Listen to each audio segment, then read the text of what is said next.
दोस्तों कोई जनरल या कॉमन प्रॉब्लम अगर आती है तो मैं आपसे डिस्कस करता हूँ। आज मेरे पास एक पेशेंट आई, फीमेल पेशेंट, और बहुत ही घबराई थी, बहुत बेचैन थी। उसके पेरेंट्स भी साथ में थे, ज़्यादा एज रहा होगा 23 टू 25 ईयर्स के आसपास। कहे डॉक्टर साहब मुझे बहुत घबराहट हो रही है, बहुत बेचैनी हो रही है। मेरी पुरानी मरीज़ थी और मुझे लग रहा है कि मुझे हार्ट का पेन हो रहा है और उसको यहाँ पे दर्द हो रहा था, बीच चेस्ट में ही पेन हो रहा था उसको। तो मैंने उसको तुरंत देखा और अपने सिम्पटम्स मैंने रिकॉर्ड बनाया तो मुझे पता चला कि गैस्ट्रिक पेन है। और मैंने उसका कोई दिक्कत नहीं, कुछ हमने होम्योपैथिक दवाइयाँ दी हैं, अभी वो नॉर्मल है। अभी उसका फ़ोन आया था, नॉर्मल है।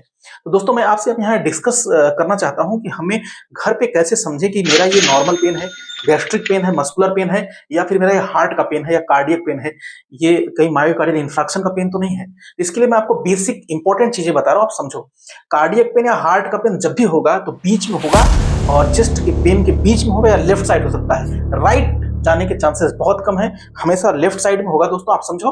अब बीच में होगा और पेशेंट को टाइटनेस फील होता है, उसका पेन हमेशा प्रेशर लाइक फील होता है। लेफ्ट साइड में पेन होगा, उसका पेन जो कार्डियक पेन है, हार्ट का पेन है, का जो दर्द है वो बाएं साइड जा सकता है, लेफ्ट शोल्डर पे जा सकता है, लेफ्ट आर्म्स पे जा सकता है, लेफ्ट जॉ पे जा सकता है। क्यों? क्योंकि जो स्पाइनल सेगमेंट होती है T1 टू T5 की जो नर्व होती है, वो same nerve supply left arm और शोल्डर को ही सप्लाई करती है, इसलिए लेफ्ट साइड चेस्ट पेन जा सकता है। दूसरी चीज आपको बताऊं कि जब भी आप स्ट्रेस होगा, आपको इमोशनल होगा, एंजाइटी होगा, तो पेन बढ़ेगा।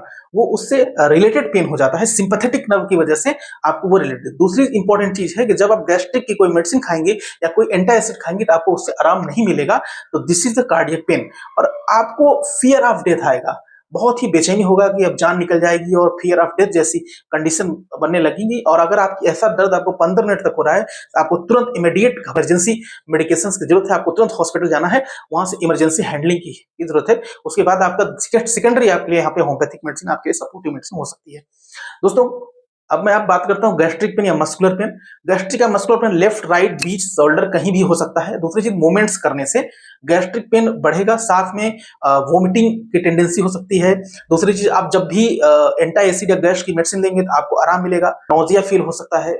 गैस्ट्रिक पेन अगर मस्कुलर पेन या गैस्ट्रिक पेन या गैस रिलेटेड पेन है तो आपको समझ में आएगा कि कुछ आपको हिस्ट्री मिलेगा कि आपने क्या कोई खाली खाली पेट तो नहीं है, या खाना खाने के बाद ऐसा दर्द तो नहीं हुआ। आप इसको समझ सकते हैं। दूसरी चीज, गैस्ट्रिक पेन में घबराहट, बेचैनी, उलझन जैसी कोई भी आपको सिम्टम नहीं मिलेगा। तो आप इस दोनों पेन को बहुत आराम से घर पे डिफरेंशिएट कर सकते हैं। अगर आपको वैसा सिम्टम मिला जो हमने कार्डियक वाला बताया, आप तुरंत इमीडिएट किसी इमरजेंसी कंडीशन की जरूरत पड़ती है, आप डॉक्टर को मिलिए। और उसके अलावा अगर आपको लग रहा है कि ये गैस्ट्रिक पेन है तो निश्चित आप एक नॉर्मल होम्योपैथिक डॉक्टर से आप कंसल्ट कर सकते हैं, क्लासिकल होम्योपैथी से। आपको घबराने की जरूरत नहीं है, आप घर बैठे आपको डिफरेंशिएट करिए कि कहीं आपका पेन हार्ट का है या फिर गैस्ट्रिक पेन है। Thank you so much.